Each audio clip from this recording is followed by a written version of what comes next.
Si je devais résumer les grands enjeux géopolitiques à suivre, je commencerai par la rivalité sino-américaine qui est en train de structurer l'ensemble du système international. Ensuite, je pense que le deuxième grand sujet quand on vit en Europe, c'est la trajectoire prise par l'Europe, qui est confrontée à un certain nombre de défis, notamment sur le plan sécuritaire au terrorisme.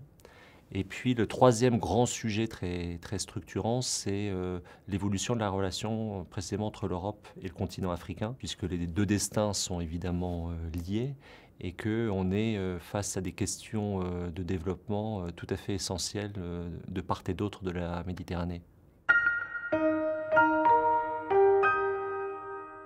Alors, quand on cherche à résumer le positionnement de l'Europe sur la scène internationale et par rapport aux grandes forces, il faut évidemment rappeler que ça reste le premier marché mondial, que c'est une puissance commerciale de tout premier plan, que c'est une construction politique qui est un prototype en réalité, que c'est un système qui est aujourd'hui fragilisé de l'intérieur et qui est évidemment aussi fragilisé par le Brexit, d'une part, et par l'évolution de la relation transatlantique. Parce que fondamentalement, les Européens, depuis 1945, ont construit leur sécurité dans un cadre transatlantique. Et ça, c'est en train d'être remis en question compte tenu des choix et des orientations prises par l'administration Trump. Donc aujourd'hui, je pense que pour l'Europe, l'enjeu principal, c'est d'arriver à maintenir sa cohésion. C'est un combat de tous les jours.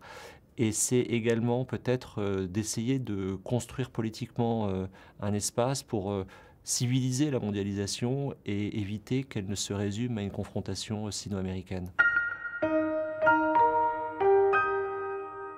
Je pense que pour les entreprises multinationales, la mondialisation, c'est le terrain de jeu quotidien et que ce sont devenus des acteurs à part entière de la mondialisation, avec à la fois leur activité commerciale à proprement parler, mais aussi la responsabilité sociale, les interactions qu'elles peuvent avoir avec les sociétés civiles et avec les autorités publiques ou les organisations internationales. C'est-à-dire, je pense qu'aujourd'hui, une entreprise multinationale dispose d'un capital politique, doit se le constituer et le faire fructifier, et que de ce capital politique, de sa bonne utilisation, dépend une bonne part de ses positionnements sur des marchés étrangers. Après, la question beaucoup plus fondamentale, c'est l'anticipation que des grands groupes peuvent faire du système international.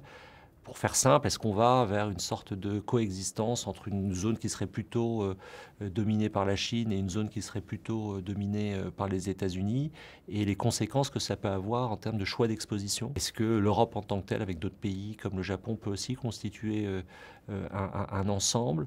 Au fond, je pense qu'on va vers une forte régionalisation au sens assez macro du terme de la mondialisation, qui va obliger les entreprises à être non seulement agiles en termes d'innovation, c'est le terme très à la mode, mais d'être aussi très manœuvrant en termes politiques.